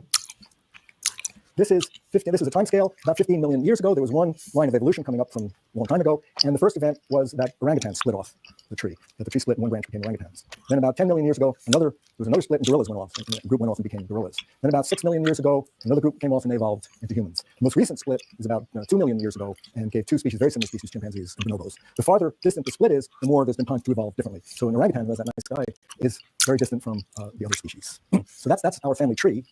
And the difference, this is a fairly recent split here, and the genetic difference between these 3 species, between any pair of those 3 species, is about 1.5%. If you draw out the DNA sequence for a chimpanzee and a human and look at the base pairs, and very 198 or 99 will be identical, and 1 or 2 will be different. So we're extremely similar genetically. Now, what does this difference mean? 1.5%, 2%? We don't have the foggiest idea of what it means. Obviously, you can look at a chimpanzee and say, hey, it ain't human, and the behavior is different, and they can't speak, and all kinds of things. But genetically, there's not that big of a difference. So I wouldn't draw any particular conclusions from the genetics yet. This is a rapidly evolving field. We're going to learn an awful lot very quickly, and one doesn't know what the conclusions are going to turn out to be. One thing which may be solid is that if you look between females have 2 X chromosomes and males have an X and a Y chromosome. So you can say, what is the genetic distance between a human male and a human female? And guess what? 1.5%. So whatever you think of the difference, genetic distance of those species, you pretty much at this current stage of our knowledge have to think the same as the genetic distance between a human male and a human female. So that's just for your thinking. Each of the great ape species has evolved a different social system to organize reproduction, and all but one have an awful lot of violence associated with it. Orangutans are the least social of apes. The males and females generally stay apart, and the mother and the child are the only stable social unit. The offspring stay with the mother until adolescence, very much like the chimpanzee story and like the human story. It's about 10 years before the young separates. And for most of the 8 years between births, the mother has no interest in males at all, no interest in sex at all. She doesn't really come very close to them. There are 2 kinds of orangutan males. There's a large one and a small one. The big males are about 200 pounds. The females and the small males are less than half that size, about 90 pounds. The small male develops normally up to adolescence and then just stops developing further. Doesn't develop the characteristics of the full male. Doesn't grow beard, crests, the hair, throat pouches, and etc. They remain looking like adolescents. But they're completely fertile, have a normal complement of testosterone, they're sexually totally capable. And they can stay in this adolescent stage for up to 18 years, maybe longer, but that's the most that anyone has observed them. And they probably don't grow into a big male until the dominant male in the region has died or is too weak to defend himself. So the females always want to, when they have a choice, they always want to mate with the big males, because the big males are more successful. It's the old story. The females mate with males of the type that are already successful, because that is good for the genes that her children get. In the mating between a female and a big male, sex is very relaxed. It takes on a languorous quality and an erotic quality. There's not a great rush. Matings can begin with oral or manual manipulation of the partner's genitalia, and it can be initiated by either the male or by the female. And when they finally do engage in intercourse, they do it often face-to-face, missionary style, and it takes for about as long as it takes humans, an average of 11 minutes and up to half an hour, just in case you want to compare. Now, these big males are ponderous. They can't move fast, whereas the females are live and they can go pretty fast. So you know the female is choosing the male because she didn't want him, she could be gone. There's no way that he could catch her. But what about the small males? They are not attracted to females, but they have one advantage. They're small and they're fast, and they can run fast, and they can catch females. So that's what Mother Evolution has done. They try to catch and rape the females. And the females are usually, as I said, alone with their young. And if they're found by one of these small males, they're chased, and sometimes they get caught. And then the females show fear, and they struggle to escape. And the males sometimes strike them or bite them. And the females scream, and they're dependent. The young scream. The females bite back. They hit. They pull the hair of the males while the copulation is going on. And that lasts not more than 10 minutes. So how common is this? Different orangutans are very hard to see. They live in a part of Borneo that's hard to get to, and they're very hard to see. But so there's different studies coming to different conclusions. One ethologist found that about one third of orang mutations involve some degree of forcing of the female by the male. Japanese observers reported that 88% of the populations were rapes, and that these were the severe kind. The Dutch observer judged half the populations to be raped. So these are not rare events. They're a standard part of the orangutan sexual strategy. There's a lot of examples where orangs are close enough to humans that apparently a lot of those same sexual signals are passing. A woman primatologist who ran primatology research in Borneo talked about an orang who had lived with humans for a lot of his life. He was very acculturated to humans. And one day, apparently, he raped one of the female cooks. The orangutan, the male orang, raped one of the human female cooks at the camp. And apparently, it was a complete rape with penetration and everything. And as you know, rape is a big embarrassment for the female as well as the male. But in this case, this is in Indonesia, the husband, very unusually, took it quite easily. The husband said, but since the rapist was not human, the rape should not provoke shame or rage. He said, why should my wife be concerned? It wasn't the man. So there's all kinds of stories that I don't have time to tell you about this. Okay, now why doesn't evolution just keep the males and females together? Probably food density. The food is hard to get, and individuals have to forage alone to find enough food. They forage in pairs, but they found would not be enough for 2 of them. Now, gorillas live in a region and have an ecology that they have more available to them. So they live in somewhat larger groups, and in gorillas, the females stick close to the male. Each male, a big silverback male, can have a harem of, say, 3 to 4 females. In these harem things, they say most of the time, just the few of them together. They're quiet, they're relaxed, they're affectionate with each other. The troop is stable. With the one silverback, the 3 or 4 females, and whatever young they have. Very little aggressiveness between the males and the females, or female to female, just hardly happens.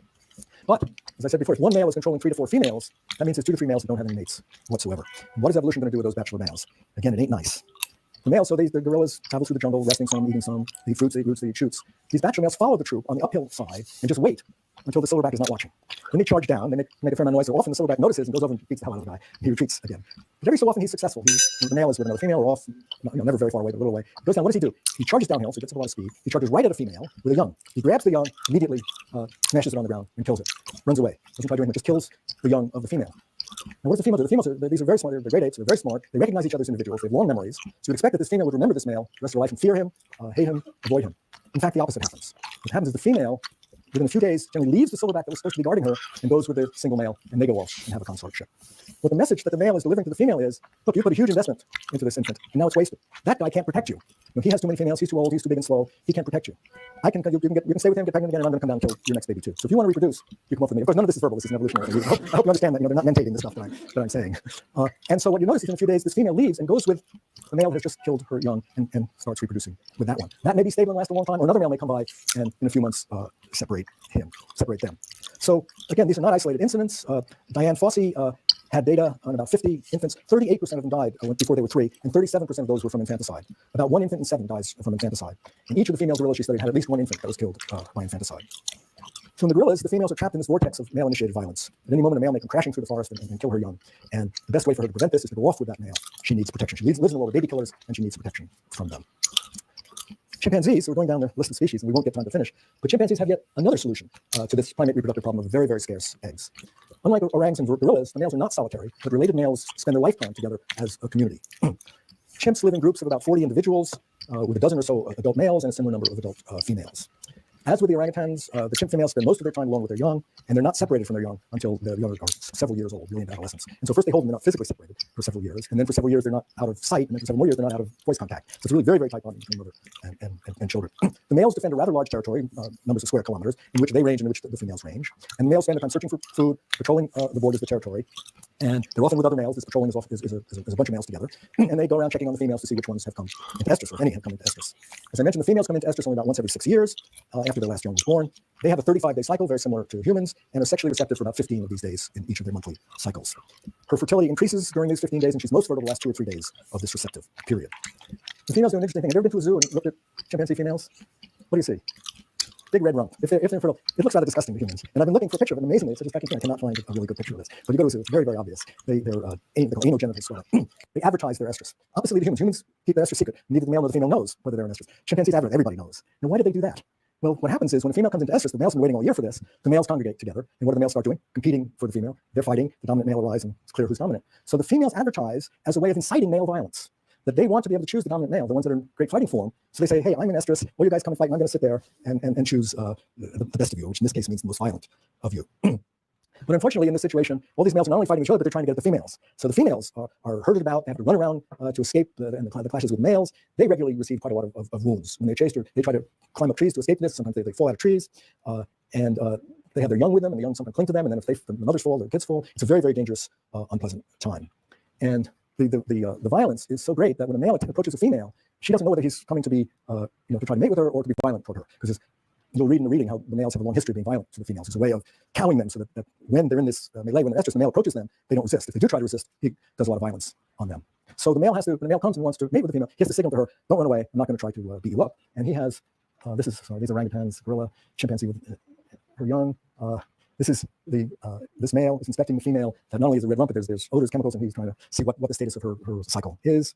And this is a male displaying, letting a female know that this is sexual engagement. And humans have been known to do the same thing. This is a picture from Borneo, the same sort of advertising with pretty much the same message. And here's an incredible photograph. I don't know, should I leave that on the board? I get in trouble leaving things like that up for too long.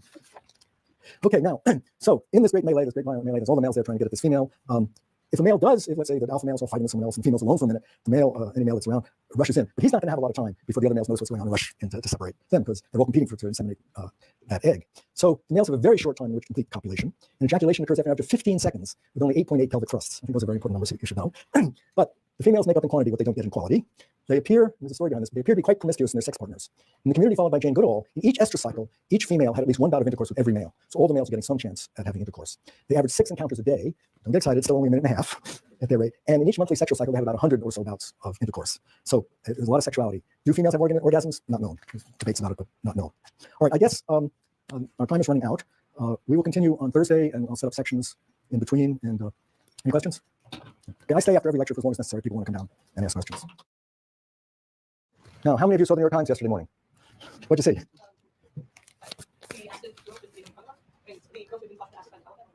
Yes, so the front and center story in the Times is, I have to get my pointer.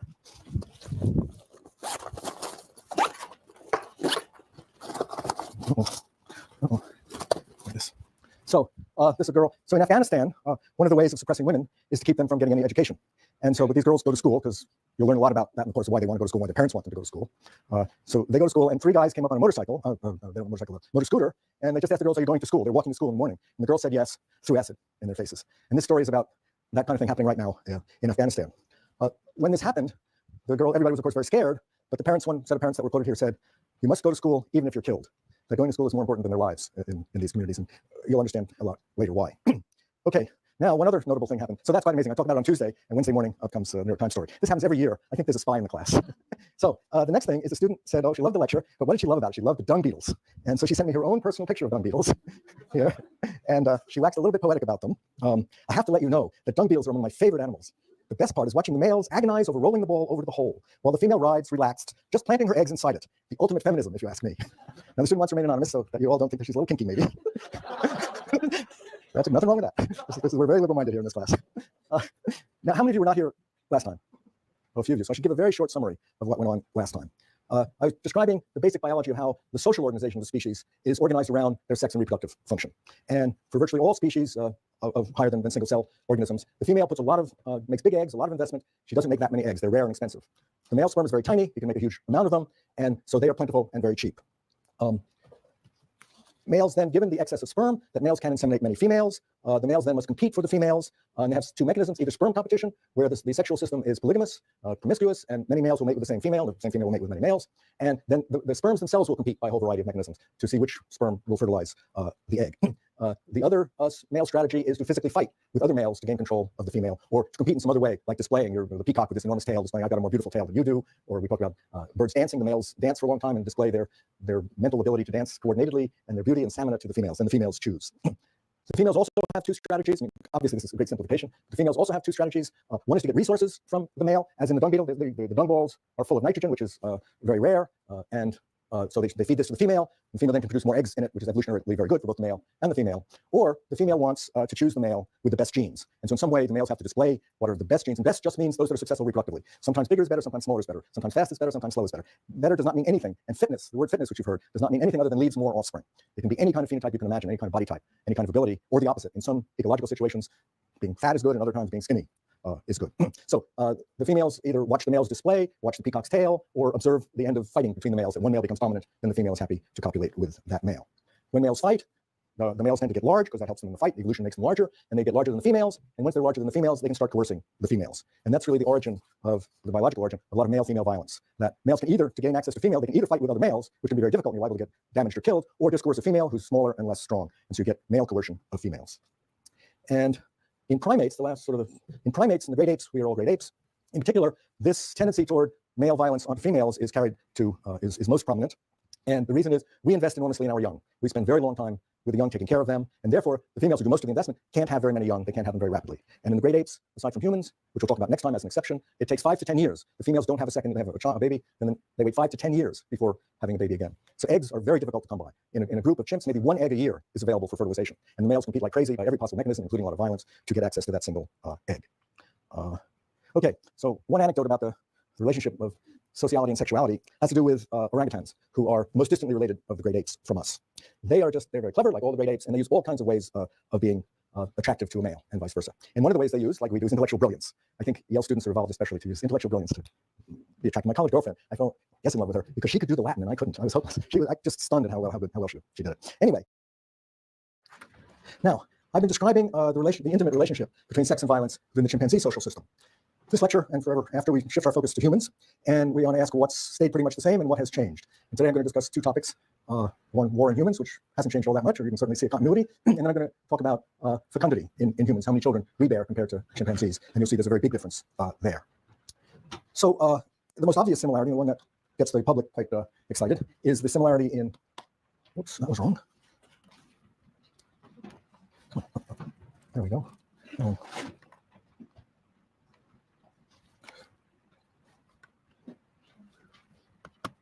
Come on. Okay, so violent death has always been a very important aspect for humans, especially, well, all the time. But I'm going to talk now about what's called primitive times. And this is data from a tribe that's in Paraguay, in South America, in the period just before it had real contact with Western people. So it has nothing to do with modernity. This is apparently the way they lived for time immemorial. And what this table does is list the number of deaths by age, putting them in different age groups. And here's just children, or we would call them infants almost, 0 to 3 years. And you can notice there's a significant amount of death. This is all illnesses. That's communicable diseases and all kinds of other diseases. That's the percentage of deaths from that. And then there's other causes, congenital, degenerative, accidents, some. But here's violence, various forms of violence. 56% of infants from 0 to 3 died because of violence. Here is children, age 4 to 14. And again, we see that all illnesses, about 15%, accidents, violence, 74%. Violence. Now adults, during this is a 45-year period. The number of years in the periods are not equal. And here's illness, 28%, not insignificant. Accident, not insignificant. But the various forms of violent deaths, 46%. And it's only when you get over 60 years of age. So in each of those 3 age categories, violent deaths have been the dominant form of death. It's separated by males and females, females total, and that's true for males and for females. I'm showing you the sum totals. It's only, even after age 60, violent death is still the dominant cause, a third of deaths, but it's the only age at which it doesn't really be 50, approximately at least half the deaths, only when you get that old. So it's quite striking how significant violent death is in human demography. And several things should be noticed there. That communicable diseases are less important for hunter-gatherers. These are very primitive hunter-gatherers, the Ache. And one of your readings is from their own description of the way they live and the dangers that they face.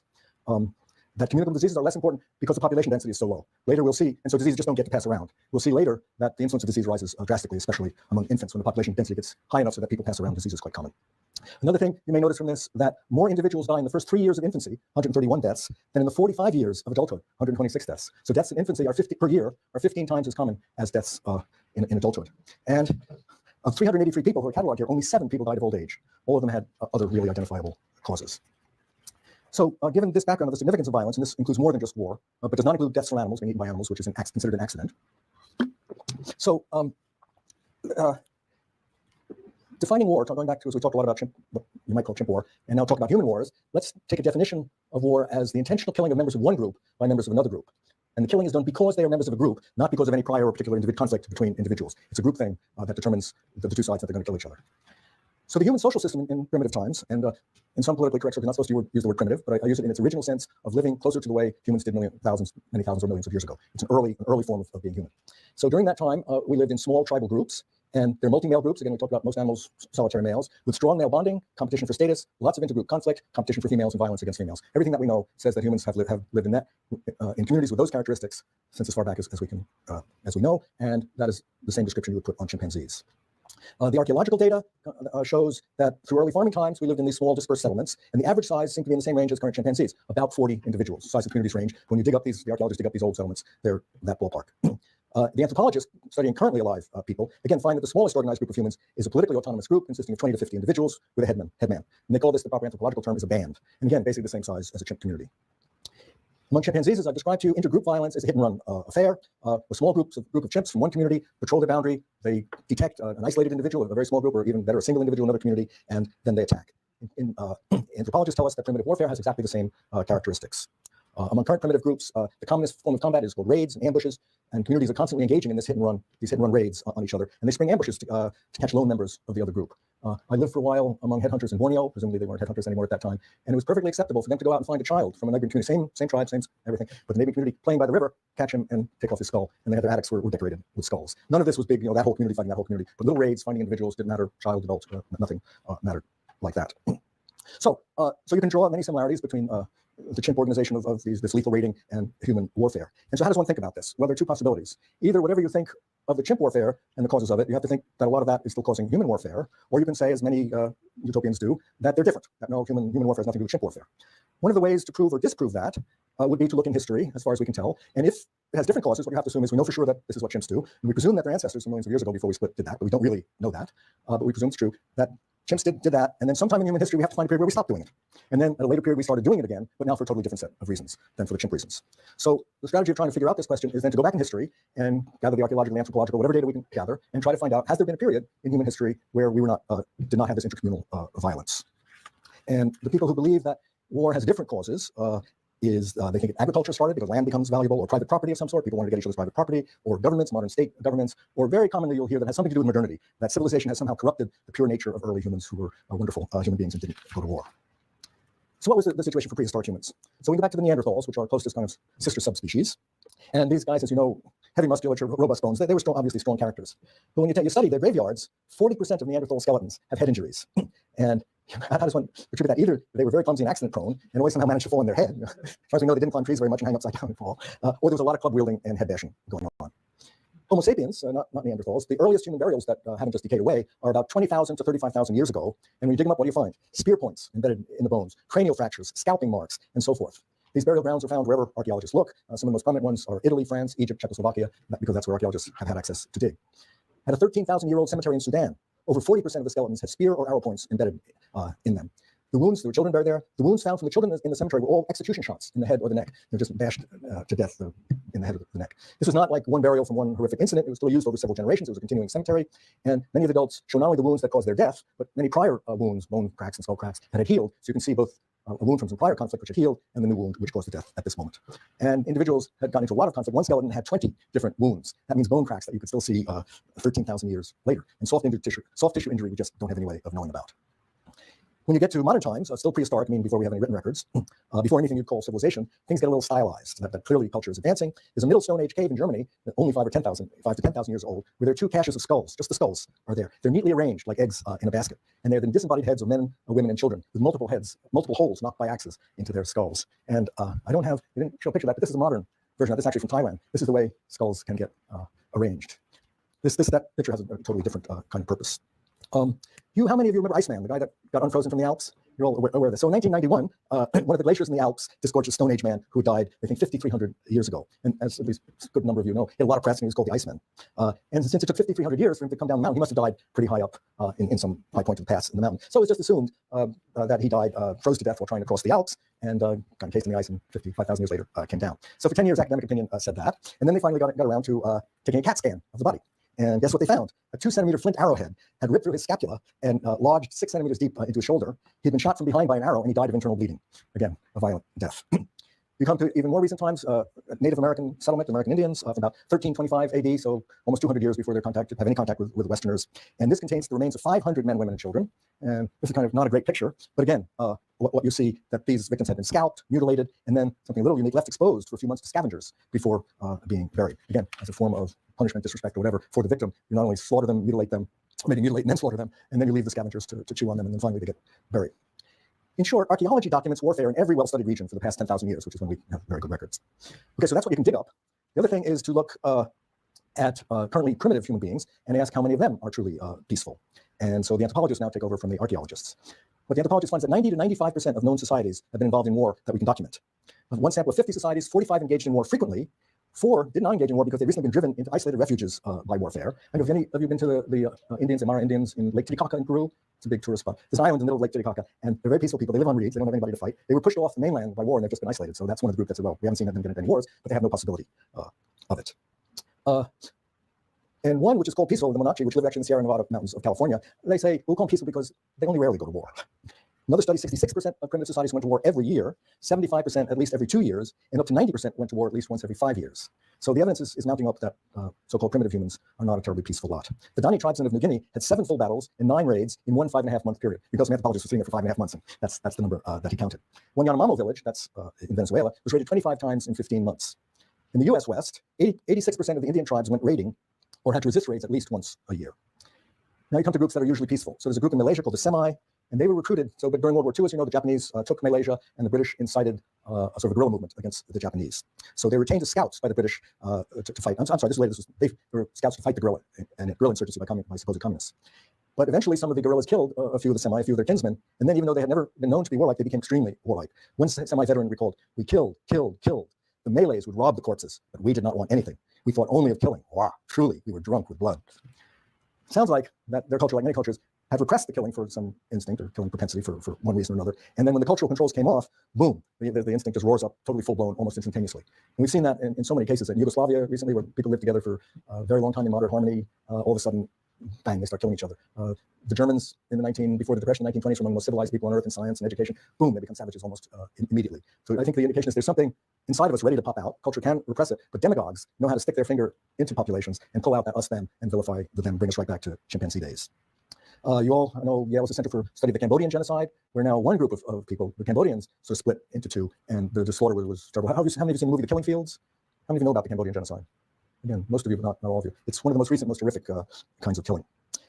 And this killing can be what basically happens is that one group does not consider another group humans. And if you look in primitive languages, very often the word for human is the same as the word for their group, whatever their group is. And in the American Indians, that was also a common kind of phenomenon. There's a good report from March 18th, 1690, in Salmon Falls, New Hampshire, where a girl named Mercy Short lived. They were raided by the Abenaki Indians. That was at that time, 1690, of course, a real frontier town. Mercy saw them kill her parents and 3 of her brothers and sisters. She was taken on a long winter march to Canada. The captors sort of dragged her up to Canada. During that march, she saw a 5-year-old boy chopped to bits, a young girl scalped, and was forced to watch with her hands tied as another fellow captive was stripped, bound to a stake, and tortured with fire, after which the Abenaki danced about him, and at every turn they did with their knives cut collops of his flesh from his naked limbs and throw them with his blood into his face. Remember, this is someone who's already a captive with their hands tied, so there's no immediate threat. It's a clear sign of just not considering these outgroup individuals as humans. All group chimpanzees have one set of morals sort of in group, and as I told you, that in the wild, the male-male conflicts never result in death, nor do the male-female conflicts within a group, but in an outgroup, if possible, they always result in death. There was one thing of this. There's a very interesting story from early America. It's actually Amerigo Vespucci, after whom America is named. And Columbus discovered America 1492. 10 years later, they were exploring all around, and Vespucci went on one of the exploration expeditions along the coast of South America. And he had some interaction with the local tribes people and had some interpreters on board. Columbus had brought some natives back to Europe, and they were able to do some kind of translation. And he was very interested in how different they were from Europeans. Their marriages are not with one woman, but with as many as they like, and without much ceremony, meaning they just get married very casually. And we have known someone who had 10 women who married to him. They were very prolific people, meaning having lots of children, but they have no heirs because they hold no property. Even childbirth is without pain. Quote, women in parturition do not use any ceremony as ours do. They eat everything, go on the same day to the fields, and wash themselves. It seems that they hardly feel their parturition giving birth. Now you can see that what he's dealing with is the 1500s, the late Renaissance attitude, political science theory. What is it that causes wars between societies, which had lots of back then? And one of the issues is original sin. These are very religious people. And what was the major punishment for Eve's eating of the apple? Pain in childbirth, severe pain in childbirth. Here were some people that had no pain in childbirth, and he waxes poetic about that. Were they absolved of original sin? That's the kind of issue that's in his mind.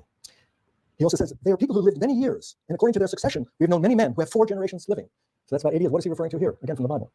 The span of life. What's the span of life? 70 years. Very hard to fit 4 generations into that. So again, he's reflecting that these are not people like European people. So he goes on with all the wonders of their civilization, or their uncivilization, whatever you want to call it. But, he says, quote, they are a warlike people. And when they fight, they do so very cruelly.